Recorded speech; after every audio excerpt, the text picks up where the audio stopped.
Oke, ini eh, kita lanjut lagi. Dia berkesempatan untuk melanjutkan pembahasan tentang jihad dari buku yang berjudul The Legacy of Jihad. Ini kali ini tentang jihad di daratan. Kenapa namanya jihad di daratan? Karena di bagian sebelumnya jihad itu dilakukan di daerah perairan. Nah, di sini kalau masih ingat di bagian sebelumnya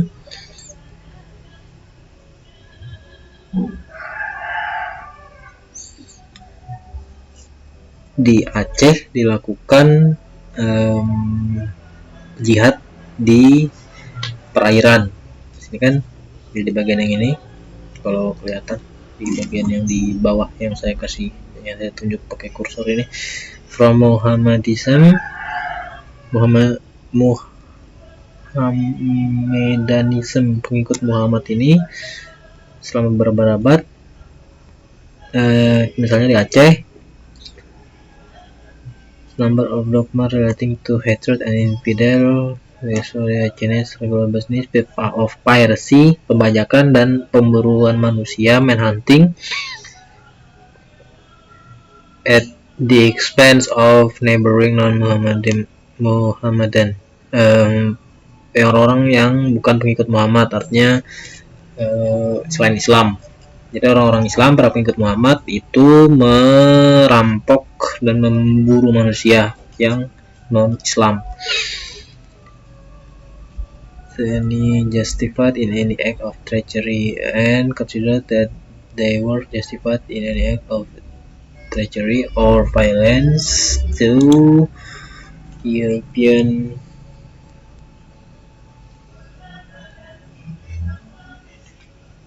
and latterly to American traders who came in search of paper, the staple product of the country. Jadi menganggap bahwa mereka dibenarkan dalam setiap tindakan pengkhianatan dan atau kekerasan untuk pedagang Eropa dan bahkan ke orang-orang Amerika yang datang untuk mencari lada produk dari negara itu. Kayaknya barang lah intinya. Complaints of robbery and murder on board ships trading in Aceh sparse thus grew to be chronic.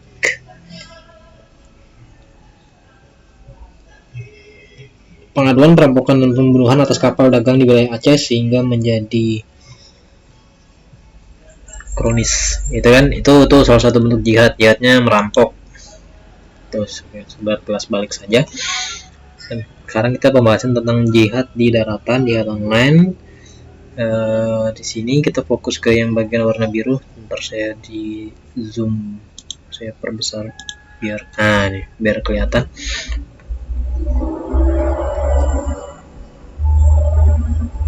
Jews, saya langsung ke bagian sini aja. Indeed, as Jill observed, the sizable Jewish population in Palestine, who form a majority of inhabitants when grouped with Samaritans at the dawn of Arab-Muslim conquest, were the direct descendants of generations of Jews who had lived there since days of Joshua bin Nun. In other words, for the same 2000 years. Jadi orang-orang Yahudi itu tinggal di Palestina bersama orang Samaria pada awal penaklukan musim Arab, langsung dari generasi Yahudi yang telah tinggal di sana sejak zaman Joshua bin Nun. Jadi orang-orang Yahudi sama orang Samaria juga sudah tinggal di wilayah Palestina yang sekarang disebut Palestina, wilayah itu semenjak dari zaman Joshua bin Nun. Itu ada di Alkitab. Atau jadi dengan kata lain, sudah orang Yahudi sudah berada di wilayah Palestina selama kurang lebih 2000 tahun. Dan kalau kita tahu bahwa pada saat ini Palestina merupakan salah satu negara yang mayoritas penduduknya Islam saat ini. Tapi pada awalnya wilayah Palestina atau penduduk Palestina itu adalah beragama Yahudi. Tuh, kenapa bisa jadi Islam? Nah, itu yang jadi pertanyaan. Kan aneh kan? Kemudian Jill juga menjelaskan tesis atau menjelaskan memberikan tesis bahwa ini langsung ke bagian warna biru nih aja, sudah saya tandai. But the cultivated inner region of the cities were inhabited by Jews and Christians who spoke Aramaic. They did not sense any special ties to Bedouin. Bedouin ini Arab, orang Arab. Arab. Bedouin itu orang Arab. Jadi tadi itu. Sebentar. Jadi orang-orang yang tinggal di situ itu adalah orang-orang Yahudi dan Kristen maksudnya, yang berbicara bahasa Aram. Mereka tidak merasakan adanya ikatan atau merasa tidak ada hubungan dengan orang Bedouin. Kalau saya dalam bahasa Inggrisnya Bedouin. Jadi bukan orang Arab yang tinggal di situ, yang tinggal di wilayah Palestina itu, yang sekarang disebut Palestina. Kalau di dalam Alkitab itu tanah Kanaan. Itu bukan orang Arab. Bukan orang Arab pada awalnya. Ini kalau kita baca dari awal, dari atas, perceive an ethnic motivation behind the jihad conquest, bla bla bla bla ini. Merasakan motivasi etnis di balik penaklukan jihad, mereka melihat orang Arab di mana-mana, bahkan Kanaan dan Filistin adalah orang Arab menurut teori mereka. Itu para sejarawan, scholars ini, para apa namanya scholars ini, ilmuwan lah bisa dibilang, para ilmuwan. Itu menurut mereka, para ilmuwan itu, mereka yang disitu adalah orang Arab, tetapi Jill membantah itu dengan merasakan bahwa mereka yang melihat orang Arab di mana-mana, bahkan Kanaan itu adalah orang Arab menurut teori mereka, menurut teori para ilmuwan itu, scholars itu, para sarjana. Ini berlaku untuk tingkat yang lebih besar bagi mereka, lebih besar lagi bagi penduduk Palestina dan Syria pada abad ke-7 yang pastinya adalah orang Semit. Jadi menurut klaim mereka, pasukan Arab penakluk dalam pertemuan mereka sebenarnya bertemu dengan orang-orang mereka sendiri, atau setidaknya anggota ras mereka sendiri yang berbicara dalam bahasa yang sama. Tentu saja ini pandangan yang sangat menyimpang. Ini bagian bawahnya nih. This is of course a very distorted view. Ini sebentar dulu yang ini, yang bagian ini sebentar dulu.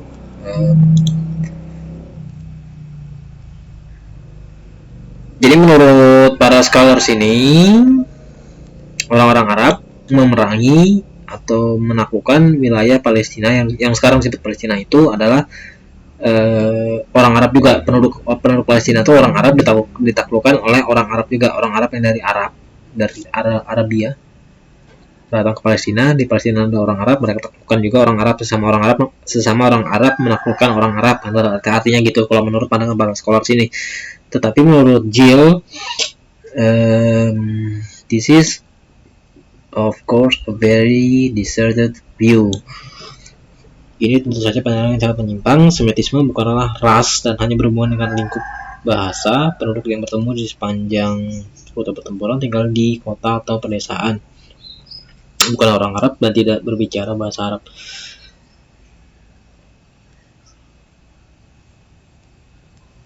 Kita memang mengenal Suku Bedui pada waktu itu mendiami daerah perbatasan dan gurun selatan Palestina di sebelah barat sungai Efrat atau Hira, kalau orang Islam itu Hira, di gurun Syria, Palmyra dan lain-lain. Tetapi daerah dalam yang dibudidayakan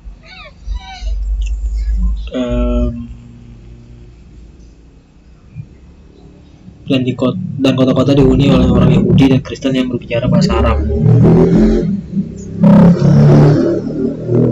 Spoke Aramaic. They did not sense, mereka tidak merasakan adanya ikatan khusus dengan orang-orang Badui. Jika if anything it was the contrary, yang ada malah sebaliknya.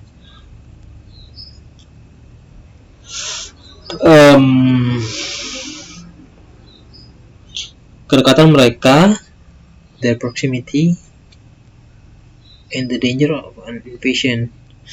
Kedekatan mereka dan bahaya invasi dari daerah itu mengganggu ketenangan dan pikiran mereka, dan ini cukup tercermin dalam tulisan-tulisan para bapak gereja maupun dalam sumber-sumber Talmudic sources.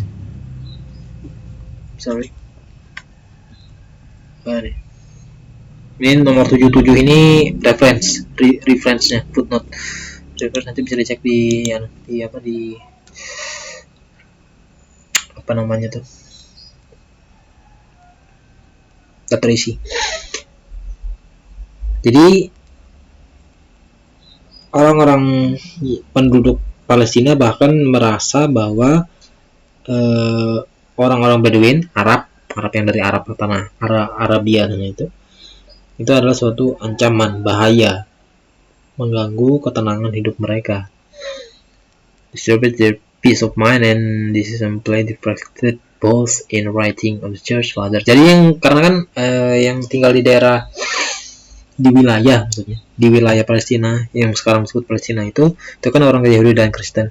Para bapak-bapak gereja yang ada di yang tinggal di situ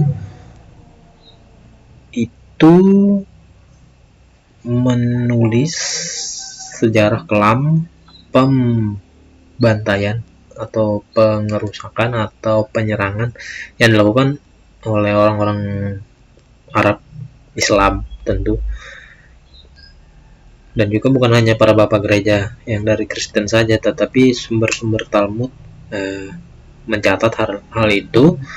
Ya, Talmud ini Yahudi, catatan orang Yahudi, agama Yahudi.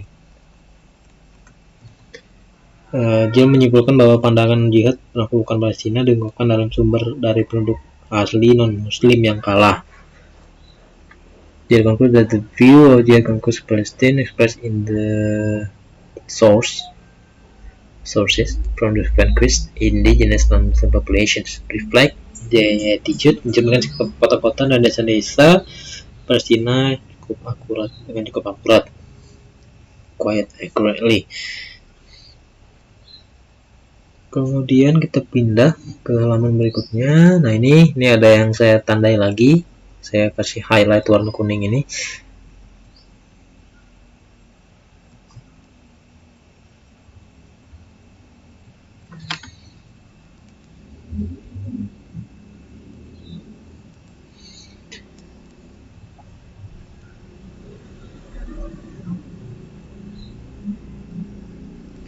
Di sini ada tulisan nomaden.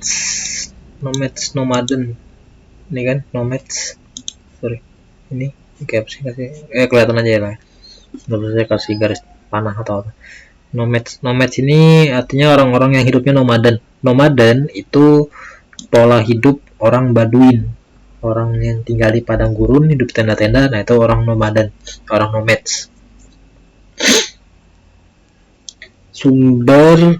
Source of income is the camel, yang sumber mata pencahariannya adalah unta, dan and who frequently attack towns, dan secara berkala atau sering menyerang kota-kota maksudnya, menjarah village dan membantai penduduk. slaughter the inhabitants, and endanger the lives of the wayfarer, dan membahayakan hidup atau nyawa dari musafir. Ingat catatan sejarah Islam sendiri di dalam riwayat hadis kalau tidak salah itu, Muhammad dan para pengikutnya menyerang para musafir atau para bila katakanlah musafir yang datang menuju Mekah itu dari Syria, kalau tidak salah Syria atau apa gitu. Pada waktu Islam belum berhasil di Mekah, waktu itu Islam sudah berhasil di Medina sudah duluan waktu Muhammad kabur melarikan diri karena mau dibunuh di Mekah. Dia hijriah itu, dia kabur ke Mekah, kabur ke Madinah. Kemudian Islam berhasil di sana dengan mulut manisnya yang tak karuan oleh si Muhammad ini. Kemudian ketika Muhammad mau balik ke Mekah, mau mengislamkan Mekah itu, sebelum dia masuk, dia menyerang para musafir yang datang menuju Mekah atau berangkat dari Mekah menuju ke kota lain. Itu kelakuannya Muhammad. Ada catatannya. Kemudian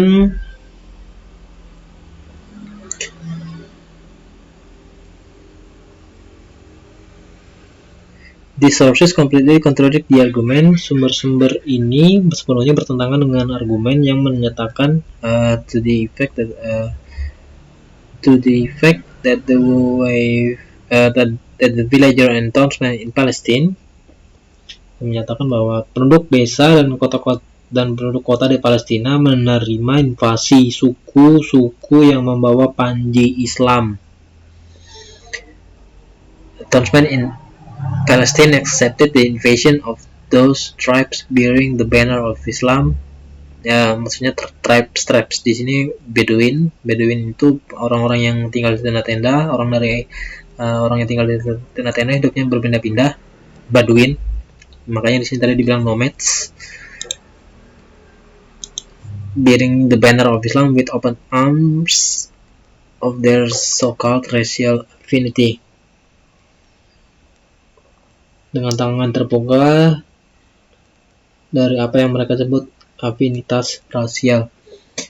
Jadi ada argumen yang menyatakan bahwa warga Palestina, penduduk desa maupun penduduk kota ini, menerima invasi dari orang-orang Islam dengan tangan terbuka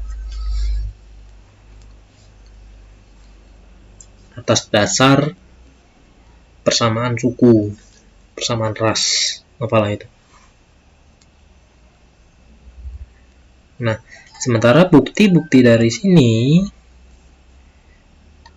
bukan menerima dengan tangan terbuka, tetapi karena di sini menunjukkan bahwa mereka itu diserang, dibantai, artinya bukan diterima dengan tangan terbuka. Masa menerima dengan tangan terbuka itu dibantai, kan yang bener aja. Nah itu, jadi sejarah kenapa Palestina bisa menjadi negara Islam, salah satu negara yang mayoritasnya Islam. Ini mayoritasnya Islam. Salah satunya sejarahnya seperti ini. Itu harap diingat. Jadi orang-orang Islam jangan mencoba berbohong dan karu-karuan. Kemudian di sini Battier merangkum penaklukan Muslim Arab atas Palestina sebagai berikut. Battier summarized Arab Muslim conquest of Palestine. Abu Bakar, ini kita baca dari awal ya. Dia bisa baca sendiri. Ini di atas, mulai dari sini. Saya bacakan. Abu Bakar mengorganisir invasi Suriah, Syro-Palestina yang telah direncanakan oleh Muhammad. Abu Bakar ini Khalid kedua. Abu Bakar ini mertuanya Muhammad.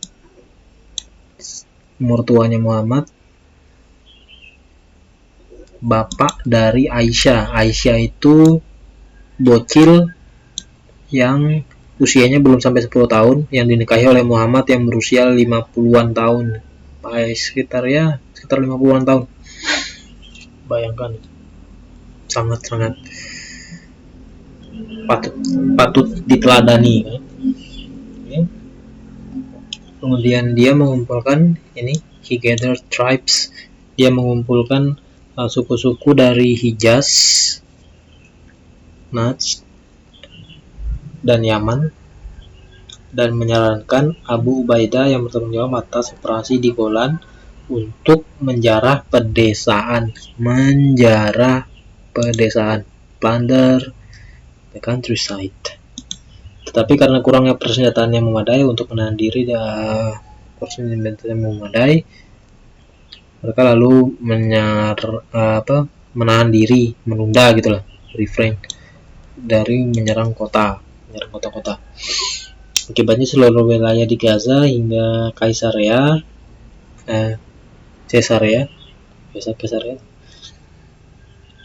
dijarah dan dihancurkan dalam campaign penyerangan. Campaign ini kampanye, tapi ini lebih tepatnya sebetulnya diterjemahkannya itu penyerangan, kampanye jihad mereka tahun 634. Dan 4.000 petani Yahudi, 4,000 Jewish, Christian, and Samaritan peasants, 4.000 petani Yahudi di Samaria yang mempertahankan tanah mereka dibantai, di Palestina. Nah, ini ingat ya. Jadi penduduk di Palestina itu ada Yahudi, Kristen, orang Samaria dibantai. Kemudian lanjut, the village of the Negev were pillaged.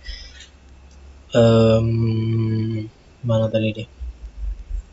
Oh iya nih, sorry. The village baru berapa detik yang lalu. The village of the Negev pillaged by desa-desa di Negev dijarah oleh Amir kayaknya. Amir bin Al-As. Sementara orang-orang Arab menyerbu pedesaan, memutus komunikasi,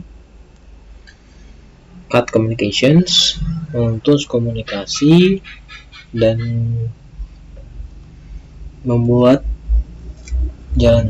menutup jalan-jalan.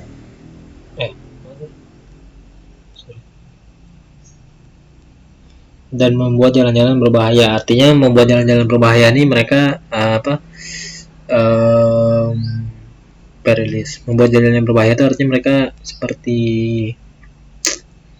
nongkrong di pinggir-pinggir jalan gitu, maka menghadang masyarakat. Kayak misalnya ada terjadi aksi kerusuhan gitu, modelnya kayak gitu, jalan-jalan tuh nggak ada yang aman. Maksudnya seperti itu. Kemudian towns such as Jerusalem, Gaza, Jaffa, Caesarea, Nablus, and Bethshean were isolated and closed their gates. Kota-kota yang ini tadi, Yerusalem, Gaza, Jaffa, Caesarea, Nablus, dan Bethshean itu tadi, itu diisolasi dan gerbangnya ditutup. Gitu. In his sermon on Christmas, dalam khotbahnya, dalam khotbahnya pada Natal tahun 634,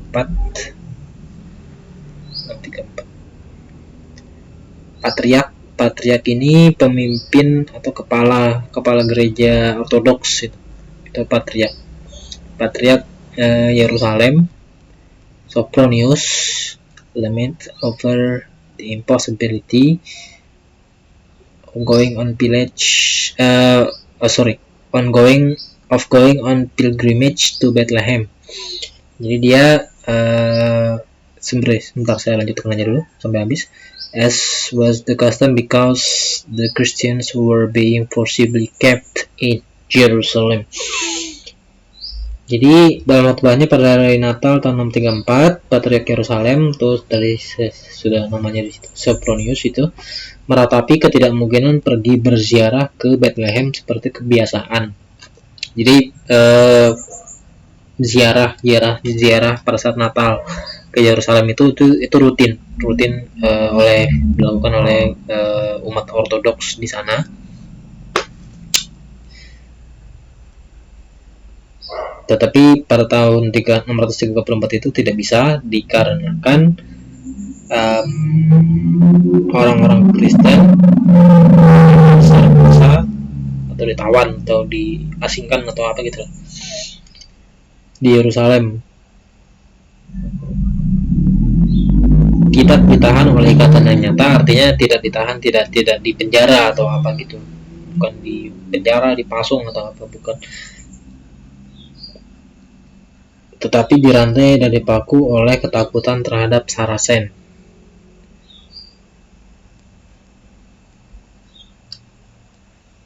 Yang pedangnya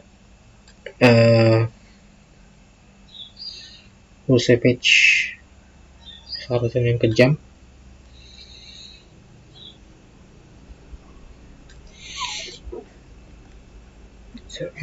Bentar, saya turunkan dulu tulisannya. What? Okay. By the tangled knots, but Savage, Barbarous, and Bloody Swords. Yang kejam, barbar, dan pedangnya yang berdarah. Bloody Swords yang biadab gitu loh. Betul. Kalau Bloody itu bisa dibilang berdarah, tapi konteksnya ini lebih sebut biadab. Mengurung mereka di dalam kota. Sophronius dalam khotbahnya pada hari Epifania 6 tahun 636, Epifania, saya lupa tuh urutan di gereja tuh, sorry lupa. Epifania ke-636 meratapi kehancuran gereja dan biara. Artinya gereja-gereja itu, gereja dan biara itu dihancurkan oleh orang Islam.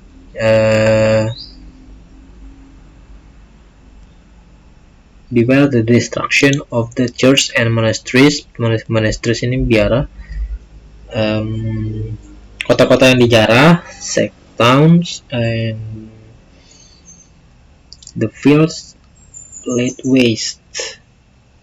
Ladang-ladang dirusak. The village burned down by the nomads who were overrunning the country. Dan desa-desa dibakar oleh para nomads, pengembara. Sebetulnya bukan pengembara, para yang kayak pola hidupnya nomaden, orang Beduin, Arab itu tadi, Arab Islam yang menguasai negara. Kenapa saya bisa bilang Arab Islam? Islam Arab. Ini tadi.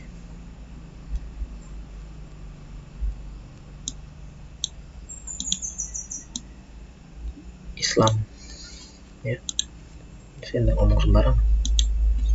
Saya bilang dibilang melecehkan. Saya kan dari mana? The countryside in Syro-Palestine, Iraq, Persia, and Armenia suffered constant razzias, while those who escaped the sword swelled the continent of enslaved women and children set out among the soldiers. After the deduction of the fifth share of the booty reserved for the Caliph. Caliph pertama Muhammad, Caliph kedua Umar. Abu Bakar. Caliph kedua. Ini Caliph keduanya tadi yang di sini. Nah nih, ini mertuanya Muhammad, yang anaknya di bawah umur 10 tahun dikawini sama Muhammad ini. Dekat Caliph keduanya. Caliph pertama Muhammad, Caliph kedua Abu Bakar. Pedesaan di Syro-Palestina, Irak, Persia, dan Armenia menderita razia terus-menerus, sementara mereka yang lolos dari pedang membengkakkan kontingen wanita. Menambah artinya itu membengkakkan. Wanita dan anak-anak yang diperbudak.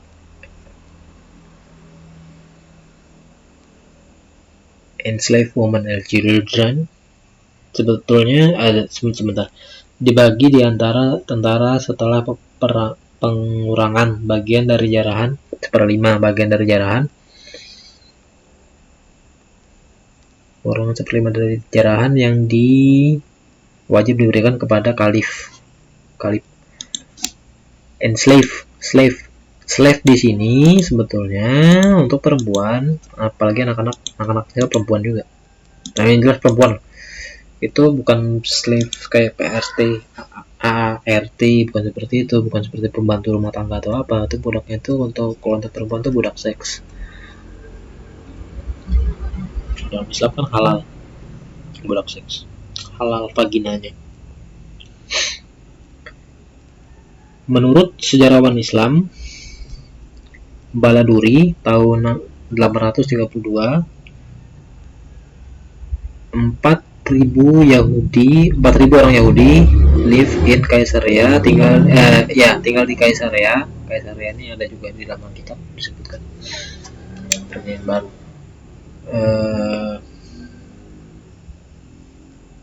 Tinggal di Kaisaria sendiri pada saat penaklukan Arab conquest, after which all trace of them is lost. Setelah itu semua jejak mereka hilang. Hilangnya gimana? Hilang di dalam bumi? Bukan, hilang dibantai sama orang Arab Islam. Kemudian the 10th Jacobite chronicler sejarawan abad ke-10 Jacobite namanya Mikhail the Syrian, Mikhail orang Syria, menulis that the ongoing Arab razzias and expedition in Syria, Palestine, as well as Iraq, Persia, and Armenia were characterized by repeated and systematic pillage. Menulis bahwa razia dan ekspedisi, razia itu perampokan tuh maksudnya itu, penjarahan tuh, dan ekspedisi Arab yang sedang berlangsung di Syria, Palestina, serta Irak, Persia, dan Armenia ditandai atau memiliki ciri khusus dengan penjarahan yang berulang dan sistematis. Penjarahan Arab ini bukan Arab lain lagi, Arab Islam, Arab mana lagi? Banner Arab Islam kok. Kemudian the Tayyai itu tulisannya gini, Tayyai or Arabs grew rich, increased, and overran the lands which they took from the Romans or Byzantine. Jadi orang Roma itu mereka disebut oleh orang Islam itu Byzantium, and which were given over to pillage. Arab Tayyai atau Arab tumbuh kaya, meningkat dan menyerbu tanah yang mereka ambil dari Romawi atau Bizantium dan diberikan untuk dijarah.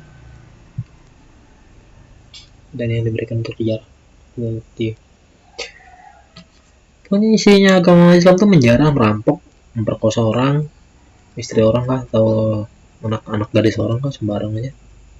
Binatang juga diperkosa juga kayaknya. And following out to the surrender of the city of Damascus, he notes Umar bin al-Khattab sent Khalid bin Walid with an army to Aleppo and Antioch region. There they murdered a number of people. No one escaped them.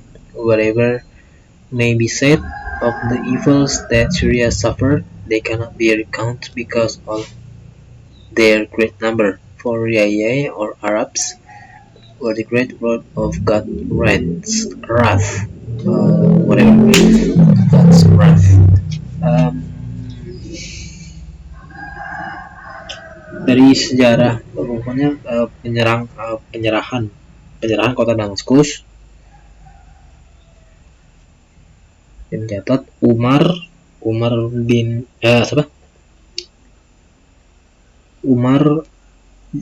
Umar bin Al-Khattab mengirim Khalid bin Walid dan dengan tentara ke Aleppo dan Antioquia. Di sana mereka membunuh banyak orang, tidak ada yang lolos dari mereka. Apapun yang dikatakan tentang kejahatan yang diderita Syria, mereka tidak dapat dihitung karena jumlah mereka yang sangat besar.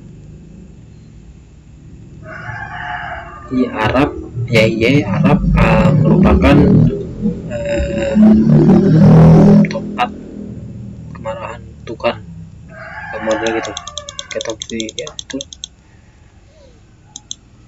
Jadi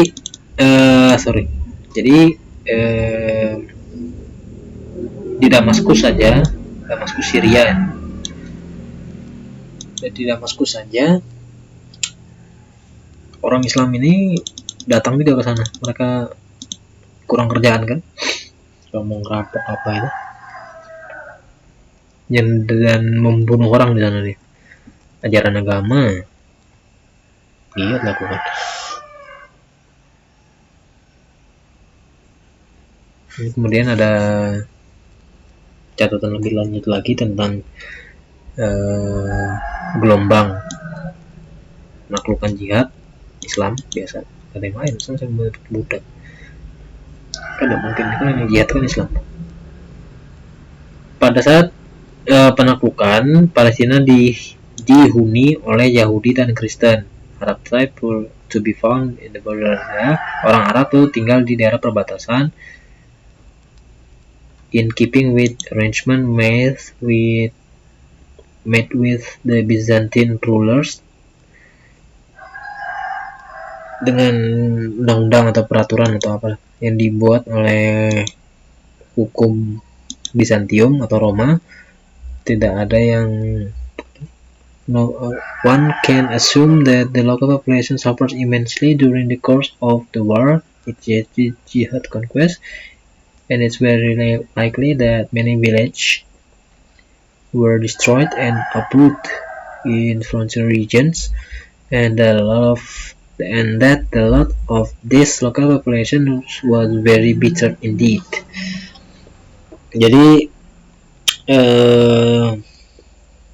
penduduk lokal sangat menderita selama perang. Local populations suffered immensely during the course of the war. Perang ini maksudnya tuh serbuan jihad itu. Kenapa disebut perang? Karena pas masyarakat penduduk lokal itu pasti kan melakukan perlawanan pada perang. Kelakuannya orang Islam. Kalau orang melawan, oh kamu gini, kalau udah melawan senang betul kan gitu.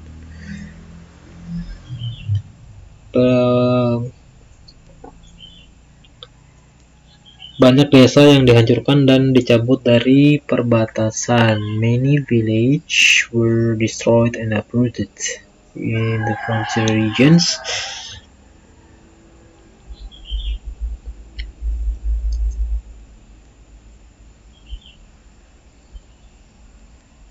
Tampaknya periode penaklukan ini juga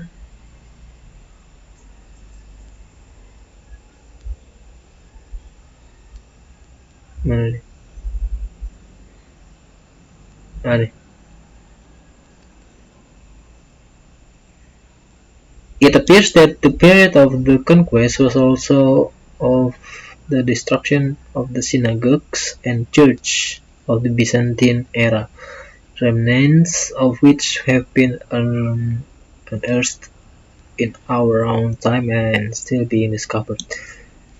Jadi ada pada saat penaklukan jihad itu juga ada penghancuran gereja dan sinagog yang dibangun pada saat era Romawi, era Bizantium, era Romawi itu. Wilayah itu dikuasai oleh bangsa Romawi.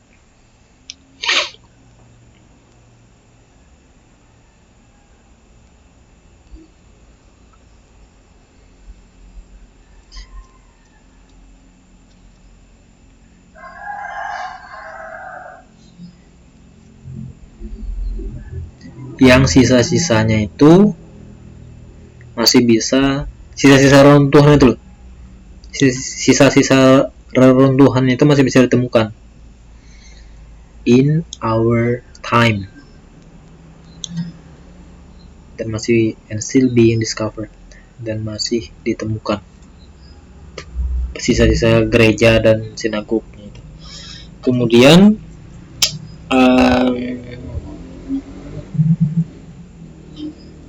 this assumption is based on both of on what is said in few Christian sources and Muslim sources. Jadi bukti-bukti catatan ini bukan hanya dimiliki oleh orang Kristen tetapi juga oleh orang Islam sendiri. Menggambarkan kisah Umar bin Al-Khattab mengunjungi Al-Syam. There is no doubt that one of the main purpose of this visit was to establish and put an end to the devastation and slaughter of the local population. Main purpose, tujuan utama dari kunjungan ke Al-Syam ini loh. Tujuan utama dari kunjungan ini adalah untuk menegakkan dan mengakhiri, untuk mendirikan, establish itu menegakkan, establish order, menegakkan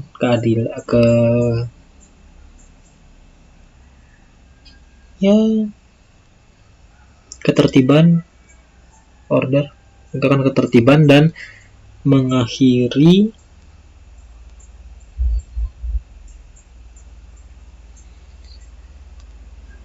membantai, slaughter penduduk lokal Al-Syam. Al-Syam ini bisa dibilang menurut catatan sejarah ini adalah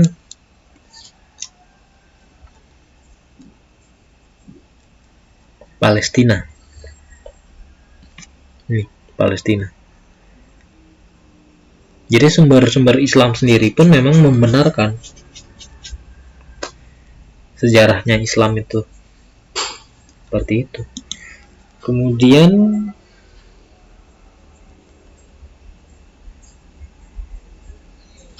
towns in the Western Strip and Central Strip, the region of the Red Sand Hills, and the swamps in the southern decreased from 58 to 17. Kota-kota yang ada di pesisir. Jalur. Kota-kota yang berada di jalur barat dan tengah itu di Sharon itu berkurang dari yang jumlah awalnya itu 58 menjadi 17 kota yang tersisa. Bayangkan ini. Diperkirakan erosi tanah dalam lereng bukit mengenai Judea mencapai erosi tanah. Erosion of the soil from the western slopes. Lereng pegunungan Yudea mencapai agricultural plotting during musim period. Erosi tanah dari lereng pegunungan barat Yudea mencapai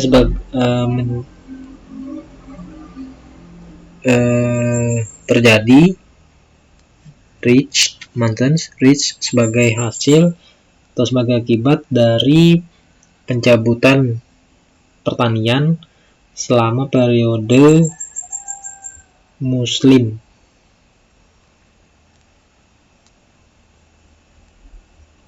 Ketika Muslim masuk, tanah-tanah itu erosinya anak karuan.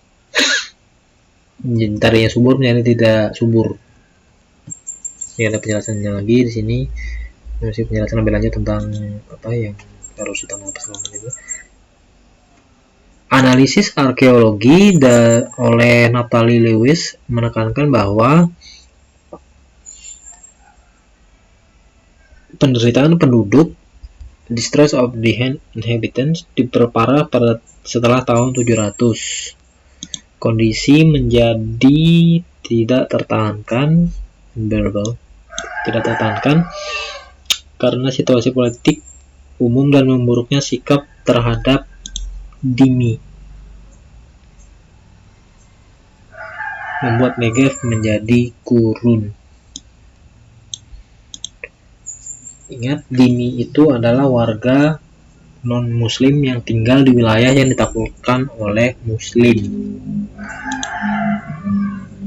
Dhimmi adalah orang non-muslim yang tinggal di wilayah yang ditaklukkan oleh non-muslim. Dhimmi itu tinggalnya ya di tanah mereka sendiri sebetulnya, di wilayah mereka. Misalnya orang Indonesia ya tinggalnya masih di wilayah Indonesia, hanya ketika Indonesia ditaklukkan oleh Islam, mereka masih tinggal di situ dengan agama mereka yang awal. Mereka dianggap dhimmi, menjadi statusnya sebagai dhimmi. Fiscal burdens for Christians which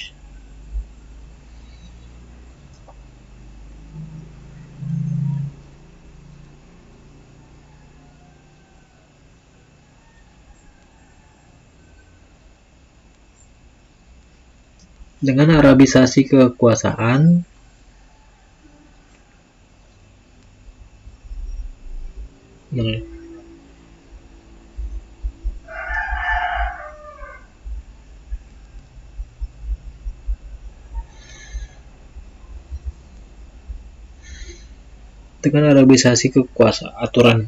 Arabisasi peraturan yang bersifat Arab, Arabisasi kekuasaan atau apalah.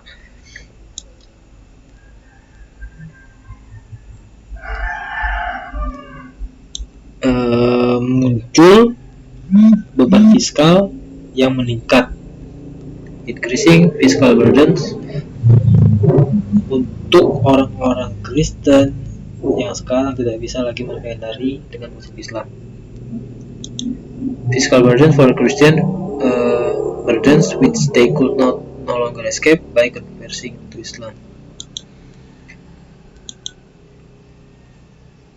Jadi misalnya jizya itu kalau kita masih memegang agama kita yang sebelumnya, misalnya Kristen, jizya wajib kita bayar. Tetapi kalau kita pindah ke Islam, jizya itu bisa kita hindari. Kita tidak perlu lagi bayar jizya. Nah, fiscal burden atau beban ekonomi yang satu ini tidak bisa dihindari dengan cara itu lagi. Jadi sekalipun kita pindah ke agama Islam, beban fiskalnya tidak ikut otomatis hilang. This may well have rendered life possible for Christians of the Negev who had already before the fiscal question. Kita kena langsung ke bagian bawahnya aja. Ini yang saya kasih tanda-tanda highlight ini. Life in the southern desert became impossible and Negev village disappeared. Ini karena penjelasannya panjang, ini masih dengan beban-beban segala macam beban yang harus mereka tanggung. Akhirnya masyarakat penduduknya itu pindah.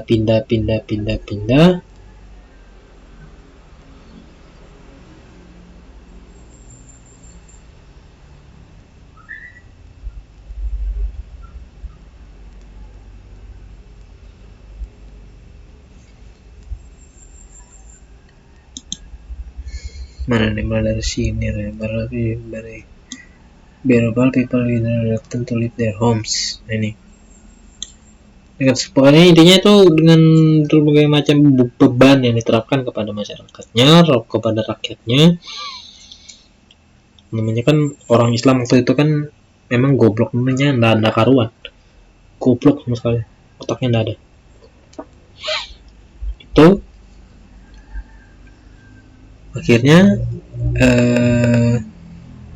orang-orang memutuskan untuk meninggalkan rumah mereka, pindah,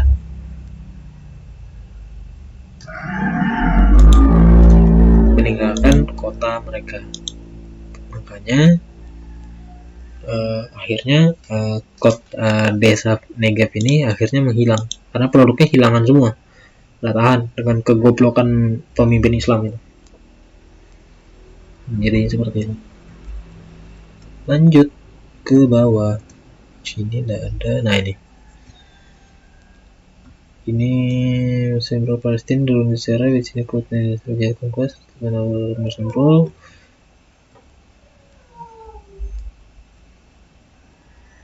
Nah ini catatan sekitar tahun ini, sekitar tahun ini 634 sampai 661 penerapan pemerintahan Islam di Palestina, Muslim rule Palestine. Tahun ini Umayyad di Damascus rule from ini penerapan aturan Islamnya dari tahun segini sampai segini itu Umayyah. Kalau ini yang pemerintahan Arab, ini pemerintahan Abbasiyah, Turko-Egyptian, Nikidis, dan sekian. Pokoknya itu, makanya saya tidak terlalu karena bisa di pause aja videonya, lihat sendiri. Dan bagi saya itu tidak terlalu ya, tapi ya bagus juga sih sejarahnya. Kemudian dramatic persecution directed specifically at Christians included execution for refusing to apostate to Islam. Nah ini apostate to Islam during the first 2 decades of the 8th century. Penganiayaan dramatis ditujukan secara khusus kepada orang-orang Kristen, termasuk eksekusi mati gitu artinya, karena menolak untuk murtad masuk ke Islam. Selama 2 dekade pertama abad ke-8 di bawah pemerintahan Abdul al-Malik. Putranya Sulaiman dan Umar bin Abdul al-Aziz. Dan Islam kan. Jadi kalau orang Kristen disuruh atau diajak atau apalah, kan caranya tuh bisa persuasif, bisa yang tidak persuasif juga. Masuk ke Islam menolak, eksekusi mati. Apa itu? Tuh.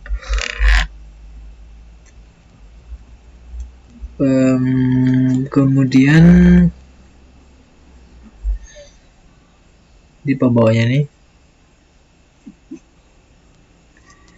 Gregorian, sebentar.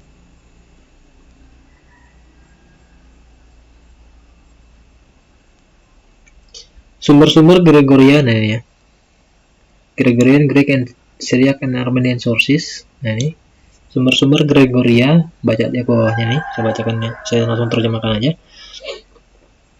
Sumber-sumber Gregoria, Yunani, Syria, dan Armenia melaporkan eksekusi individu dan kelompok terkemuka, misalnya 63 dari 70 peziarah Kristen dari Iconium di Asia Kecil dieksekusi. Iconium ini ada di dalam Alkitab, itu di dalam suratnya Paulus kalau tidak salah.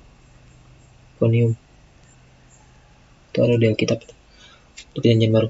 Kalau salah suratnya Paulus. Iconium di Asia Kecil di Asia Kecil dieksekusi oleh gubernur Arab Kaisaria kecuali 7 orang yang murtad ke Islam, dan 60 peziarah Kristen dari Amorion disalibkan di Yerusalem. Ingat, Yerusalem pernah diduduki oleh Islam, walaupun akhirnya kita tarik lagi, kita ambil lagi itu Yerusalem. Bukan wilayahnya Islam kok itu. Misalnya Islam ngambil, orang goblok.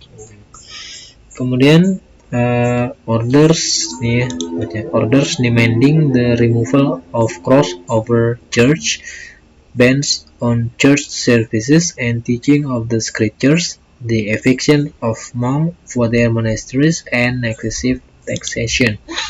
Kita baca dari atas saja, baca dari atas ini aja ya, biar lebih gampang lihat ceritanya.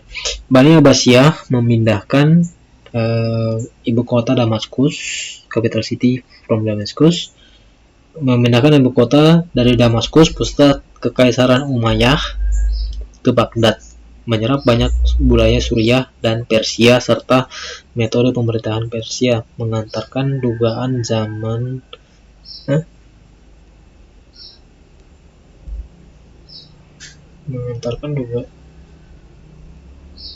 keemasan, mengantarkan kita dan ini banyak dampak buruknya terhadap penduduk asli Yahudi dan Kristen yang ditaklukkan di Damaskus, di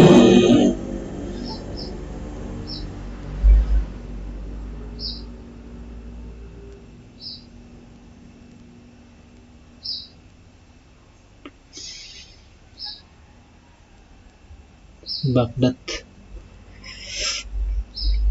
Ya, dari Damaskus pindah ke Baghdad, kemudian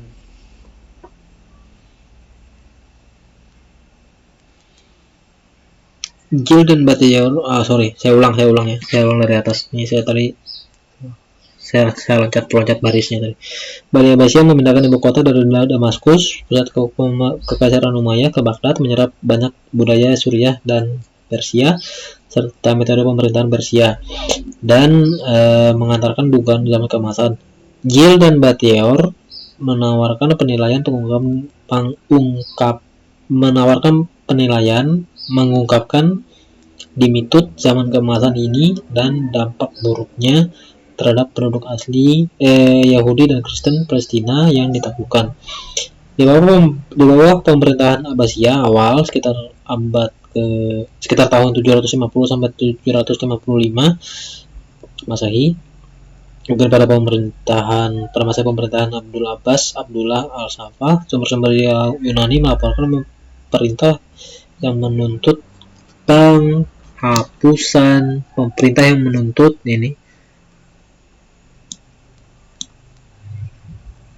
penghapusan salib dari atas gereja, larangan kebaktian gereja dan pengajaran kitab suci, pengusiran biarawan dari biara mereka, dan pajak yang berlebihan, excessive taxation. Jadi kejadian ini yang perintah yang ada berapa macam gitu. Ada perintah untuk mencabut salib dari atas gereja, kemudian yang kedua ada melarang ibadah gereja dan pengajaran kitab suci, yang ketiga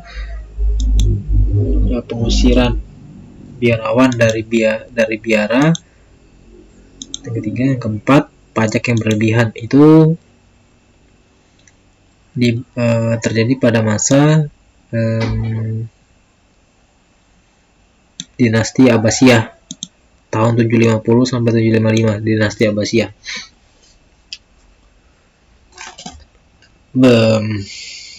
Luar biasa. Kemudian kemudian ini biar enak turun. Gil notes that Gil mencatat bahwa pada tahun 722 Gil mencatat pada tahun 722 ketika Khalifah Al-Mansur mengunjungi Yerusalem, dia memerintahkan agar tanda khusus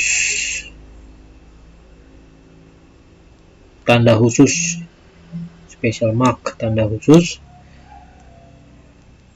dicap pada tangan orang-orang Kristen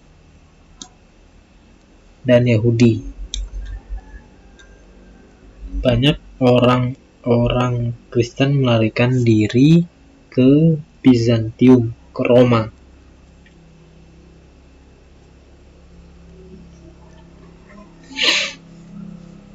Ini sepertinya kalau dicapnya seperti stempel pada saat stempel itu sepertinya orang tidak terlalu menakutkan. Habis di stempel udah lari, silahkan pergi jalan mau kemana. Tetapi sepertinya stempel capnya ini bukan seperti itu. Capnya tuh mungkin pernah lihat besi yang dengan pola khusus gitu, yang dipanaskan dipanaskan di api sampai merah atau kayak apa gitu, baru di stempelkan di kulit, di kulit stempelkan, jadi stempelnya itu permanen. Mungkin seperti itu yang di stempelkan. Dan kemudian juga pemberlakuan fakta Umar itu, yang orang Kristen harus begini begitu itu orang gila semua orang Islam kan, gak ada yang warasnya. Kemudian the following decade witnessed persistent acts of persecution as well. Jadi ada persekusi juga pada dekade atau beberapa puluh tahun berikutnya. Menyaksikan tindakan penganiayaan yang terus-menerus.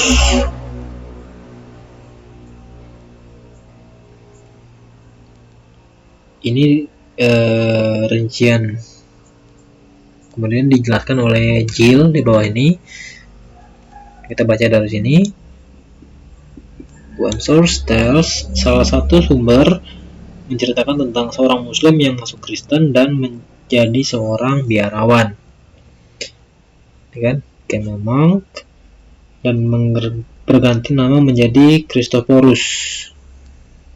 Dia dipenggal, beheaded. Dia dipenggal pada 14 April 789. Pada waktu yang hampir bersamaan, ternyata ada seorang Arab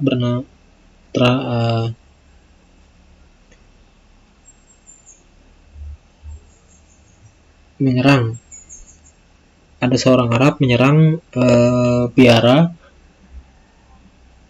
Jadi ada seorang menyerang biara Santo Theodosius dekat Bethlehem.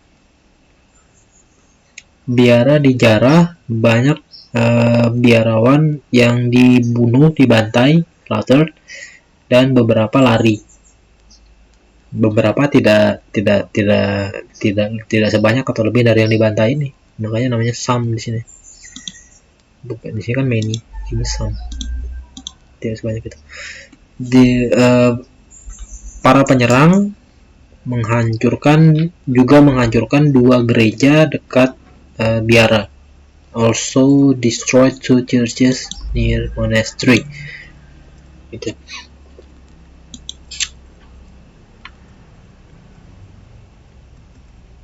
Ini masing-masing di Palestina juga kayaknya kejadiannya nih ya, kurang lebih. Church source tells about the suffering endured by the monasteries in Judean mountains during the intertribal warfare which broke out in 796. Sumber gereja menceritakan tentang penderitaan yang dialami oleh biara-biara di pegunungan Yudea selama perang antar suku. Perang antar suku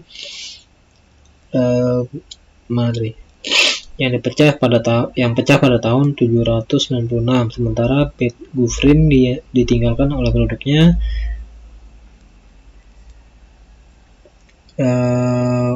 Jatuh ke tangan,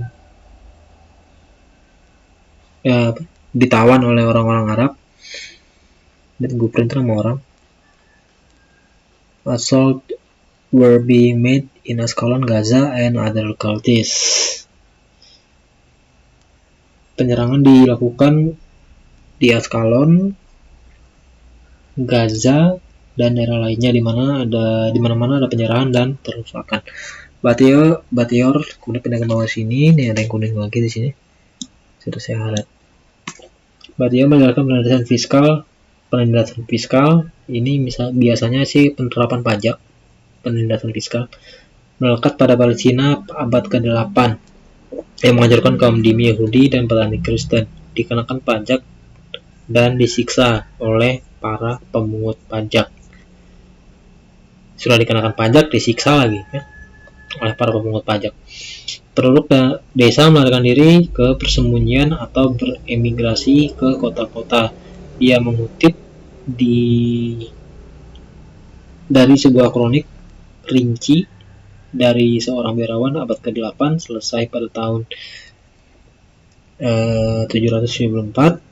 Orang-orang tersebar, mereka menjadi pengembara di mana-mana, ladang dihancurkan, pedesaan dijarah, orang-orang pergi dari satu negeri ke negeri lain, mengungsi, dia kabur ke sana, pindah lagi. Para penduduk kota ini, Jews and Christian, Yahudi dan Kristen ini, pada saat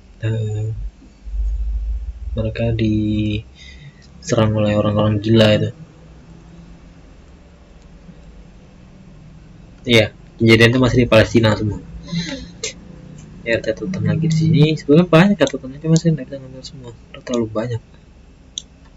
Makanya saya yang ngambil yang saya tanda-tandain aja. Palestine was the scene of violence, rape, and murder. Kita baca dari atasnya ini aja. Menurut Theophanes, sebagaimana dirangkum this event caused the Christian and the Jews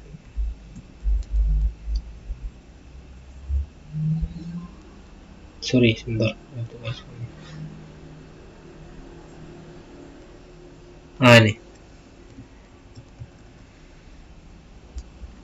Menurutnya atau Theophanes, peristiwa ini menyebabkan penderitaan yang sangat besar bagi orang-orang Kristen. Banyak gereja dan biara di Yerusalem dan sekitarnya ditinggalkan,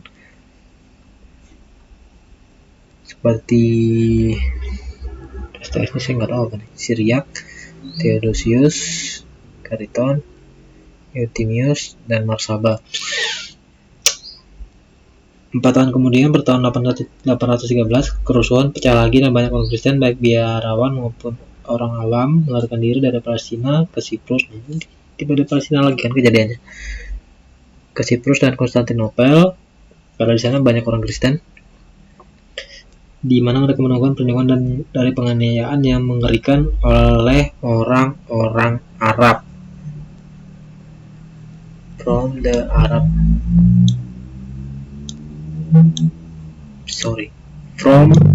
Arabs persecution, penganiayaan oleh orang-orang Arab Islam.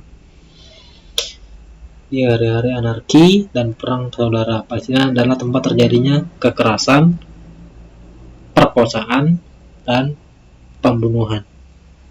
Pelakunya Islam. Soal membantah.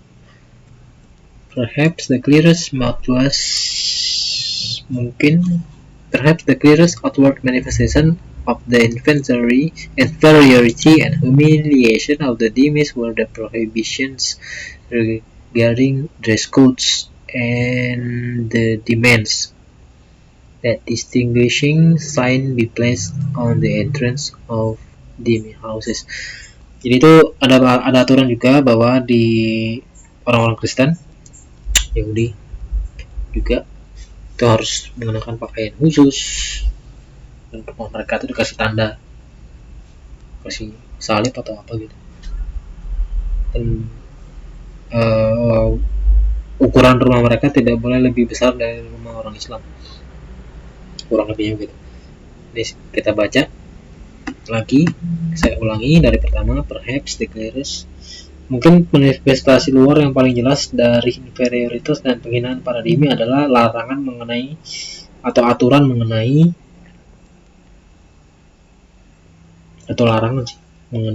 kode prohibition, itu kan larangan, kode pakaian mereka dan tuntutan agar tanda-tanda pembeda ditempatkan di pintu masuk rumah-rumah dhimmi.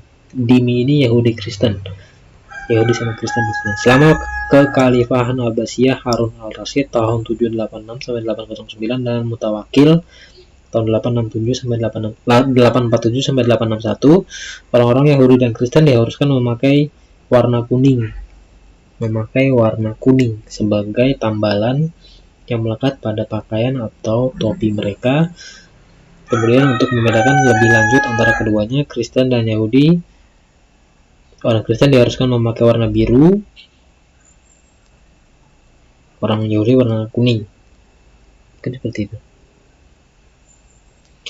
Pada tahun 850, sesuai dengan ayat-ayat Al-Quran yang mengkaitkan mereka dengan setan dan neraka.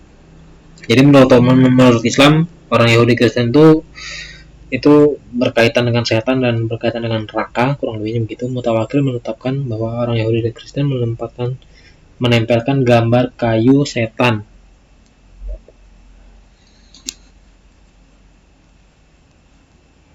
Declared that Jews and Christians attach wooden image of devils to the doors of their homes to distinguish them from the homes of Muslims. Wooden image of devil, menetapkan gambar kayu setan ke pintu rumah mereka untuk membedakan mereka dari rumah orang Muslim. Bathyar meringkas penindasan Baradimi di seluruh kerajaan Abbasiyah di bawah Al-Mutawakkil sebagai gelombang penganiayaan agama, konversi paksa, dan penghapusan gereja dan sinagog. Tuh.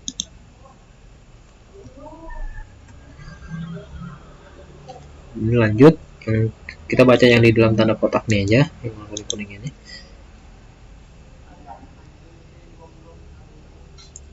Muslim menyerang Yerusalem pada hari Minggu Palma 26 Maret 937 dan membakar gerbang selatan gereja Konstantinus di tengah dan setengah dari Eksedra. Saya nggak tahu Eksedra atau apa, ini Eksedra di sini.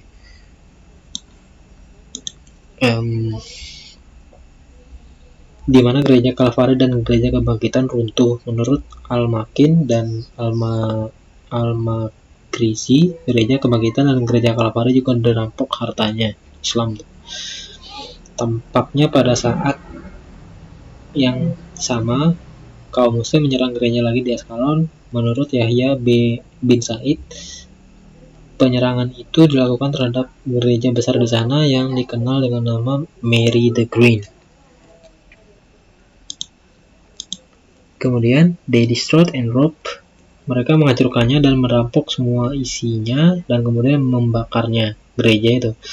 Uskup Askalon kemudian berangkat ke Baghdad untuk mendapatkan izin untuk membangun kembali gereja. Karena di Baghdad itu kan tadi kan dibilang pusat pemerintahan ya kan, dipindahkan ke Baghdad. Membangun kembali gereja tetapi tidak berhasil, artinya tidak dikasih izin, tidak boleh lagi bangun. Gereja dibiarkan dalam reruntuhan karena umat Islam yang tinggal di Askalon bersepakat di antara mereka sendiri bahwa mereka tidak akan membiarkannya dibangun lagi. Adapun uskup, dia tidak pernah kembali ke Askalon dan tetap diraminya sampai kematiannya. Ini itu kelakuannya Islam. Makanya kalau sampai sekarang masih terjadi pelarangan pembangunan gereja ditutup atau apa segala macam, itu orang ibadah diusir, ya itulah memang kelakuan mereka dari dulunya memang begitu.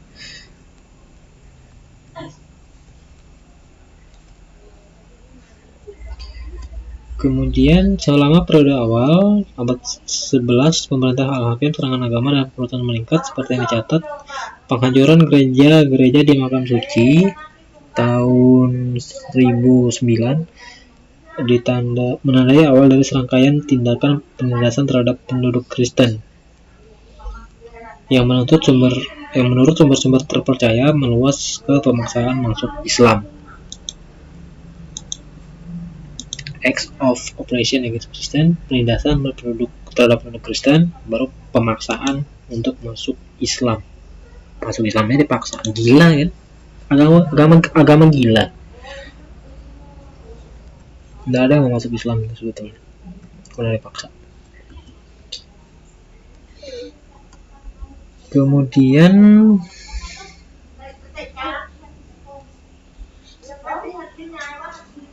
Yahya bin Said sebentar. Bentar. Oke, lanjut.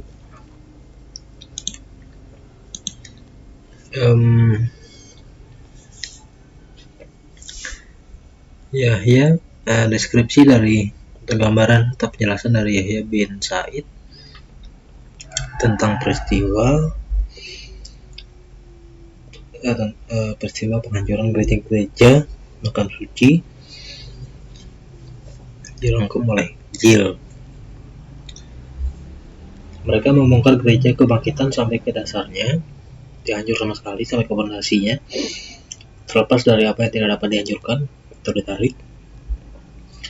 Mereka juga menghancurkan Golgota dihancurkan, dan gereja Santo Konstantinus dan semua isinya, serta batu nisan suci. Mereka bahkan mencoba menggali kuburan dan menghapus semua jejak keberadaan mereka. Sesungguhnya mereka merusak dan mencabut sebagian besar dari mereka. Mereka juga membuang sampah ke sebuah biara di lingkungan sekitar. Pihak berwenang mengambil semua properti lain milik gereja makam suci dan fondasinya yang saleh dan semua perbuatan dan hartanya. Kemudian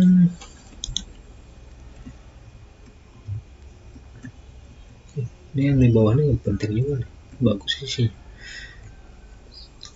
Kemudian mengutip sumber Muslim, Al-Qudai, Ibnu Khalikan dan Ibnu Al-Hathir, dan sumber non-Muslim dari Barhebreus. Gill juga menggambarkan tentang fatwa Al-Hakim yang dikenakan kepada orang-orang Kristen dan Yahudi mulai Agustus tahun 2011. Mereka diperintahkan untuk memakai sorban hitam. Orang-orang Kristen dan Yahudi memakai sorban hitam. Orang-orang Kristen harus menggunakan salib sepanjang 1 hasta dan menimbang 5 ekor ular, atau menggendong di leher gitu, di leher mereka 5 ekor ular derik.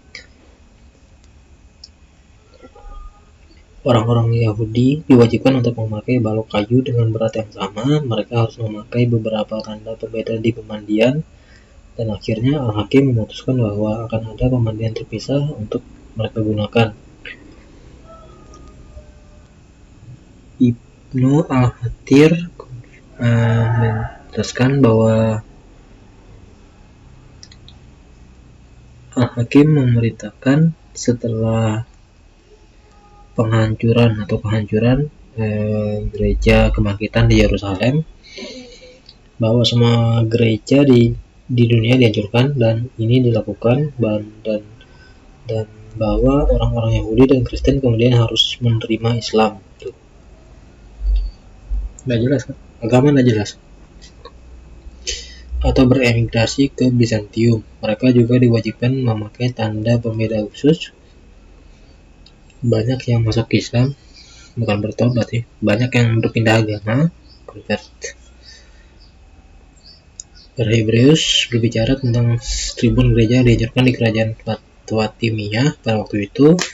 Dekret tentang mengenakan salib di leher juga katanya merupakan sarana untuk menekan orang-orang Kristen untuk pindah agama.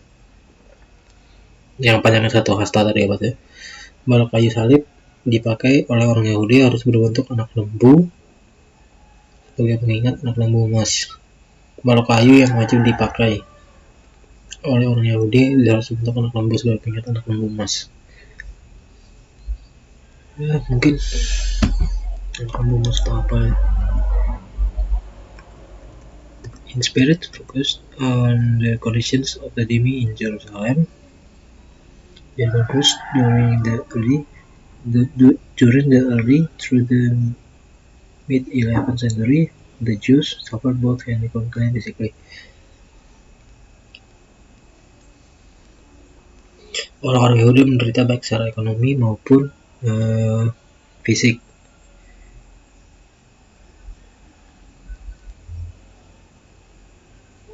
Nah nih, yang berusung sini ya.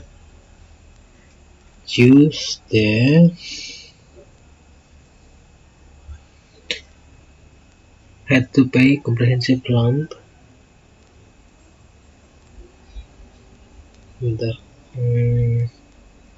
sum for the whole Jewish population of the city.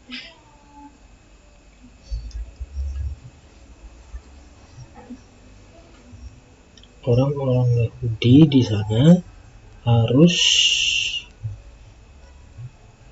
membayar sejumlah uang untuk seluruh penduduk Yahudi di kota itu, berapapun jumlahnya, regardless of its numbers.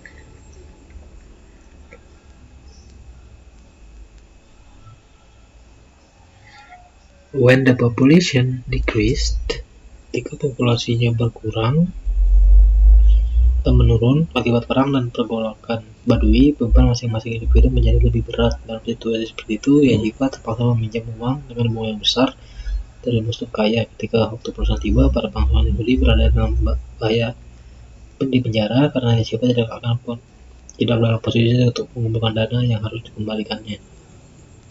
Ya, kan dia harus bayar pajak terus. Gimana dia mau mengembalikan uang yang dia pinjamkan gitu.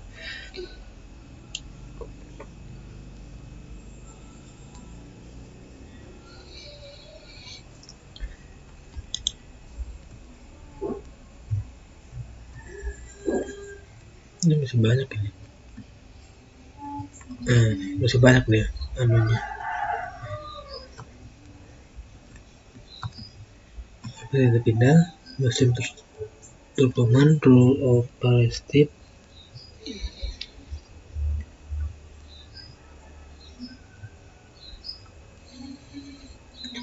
Kita langsung ke bagian yang di sini aja, yang Markov di bawah. There Aziz advance Damaskus, segala macam itu. Kemudian Aziz maju ke Yerusalem dari Damaskus, menempatkan kota di bawah pengapungan dan menjadikan penduduknya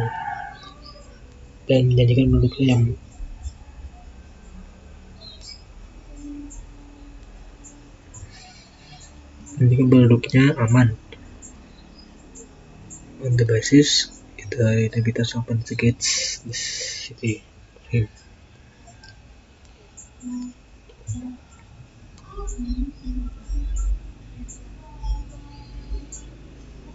Penduduknya aman atas dasarnya penduduk membuka kota gerbang untuknya. Aziz menang atas Yerusalem, benar-benar mengabaikan janjinya tentang aman dan mengamuk. Jadi ceritanya awalnya itu dia dengan cara baik-baik mau masuk menjanjikan ini itu, tapi setelah dia masuk dia mengingkari segala macam omongan janji-janjinya itu tadi. Dia melakukan Yerusalem. Dia membantai 3.000 orang, slaughter 3,000 people. Kemudian melakukan kampanye atau jihadnya itu pemusnahan terhadap Ramlah sampai semua orangnya melarikan diri, dan terhadap Gaza di mana dia membunuh seluruh penduduk. Dia juga membantai orang di Al-Arish.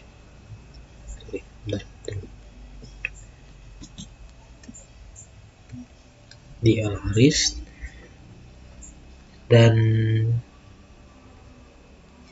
membuat kekacauan tanpa akhir di Damaskus, di mana hanya 3.000 dari 500.000 penduduk asli yang tersisa karena kelaparan dan kelangkaan bahan makanan berikutnya. Jaffa juga diserang dan gubernurnya melarikan diri dari kota ke Tirus bersama dengan semua penduduk kota. Sementara tembok Jaffa dihancurkan atas perintah Aziz. Sebuah kronik Rusia yang kontemporer dikutip oleh Jill menunjukkan bahwa Turkomans menghancurkan dan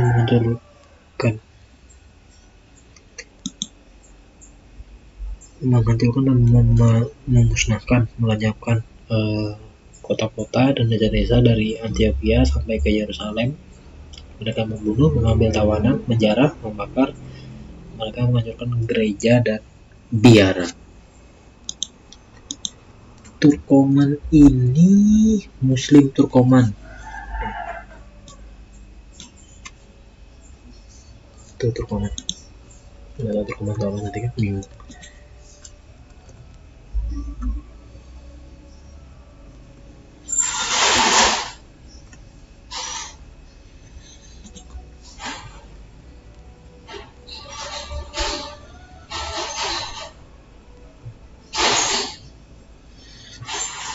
Ini saya kunjungan lagi.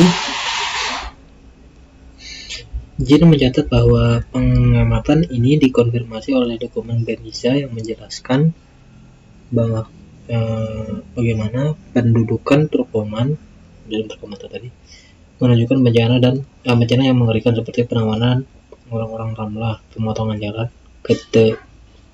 ketegaran para komandan, aura kecemasan dan kepanikan, dan seterusnya.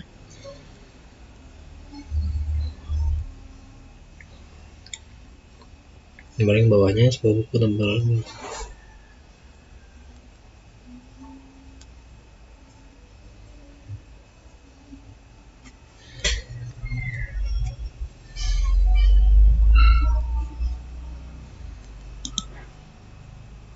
Destruction dan keruntuhan, kehancuran dan keruntuhan, pembakaran ladang, bukan hasil panen, penghancuran perkebunan, penodaan kuburan makam, aksi tindakan kekerasan, pembantaian dan penjarahan.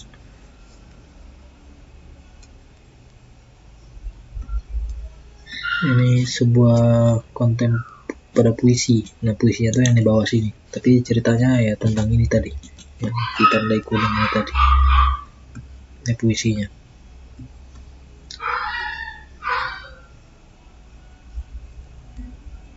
By and large, however,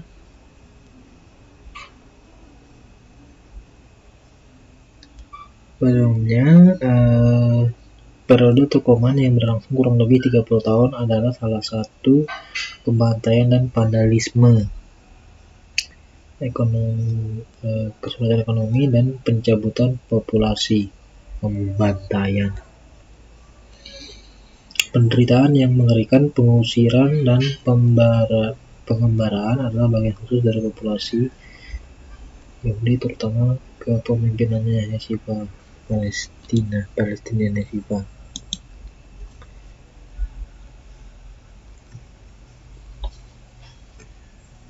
Oke, habis. Nah, itu jadi sebagian besar isinya jihad online, jihad di daratan ini adalah tentang kelakuan Islam di Palestina. Intinya seperti itu. Bagaimana ajaran Islam itu mereka terapkan secara taat, mulai dari yang merampok, membunuh, memaksa orang masuk Islam, apa segala macam. Tindakan intoleransi itu memang bukan tindakan yang salah, lalu itu tentu tindakan yang mencerminkan ajaran Islam. Intoleransi, tidak toleransi, itu tindakan yang mencerminkan ajaran agama Islam. Seperti itu. Jadi bukan ya itu. Oke. Mungkin itu aja dulu. Nanti saya akan buat lagi episode yang pembahasan yang berikutnya itu tentang, kalau tadi itu di Arab, tadi itu di Palestina, sekarang nanti yang berikutnya itu nanti di Irak. Nanti itu di Irak yang sekarang kita kenal sebagai negara Islam, tapi dulunya itu sepertinya bagaimana, nanti kita lihat. Oke, mungkin itu dulu. Sampai jumpa di video saya yang berikutnya. Jangan lupa subscribe dan share supaya channel saya dapat menjangkau banyak orang. Selamat siang.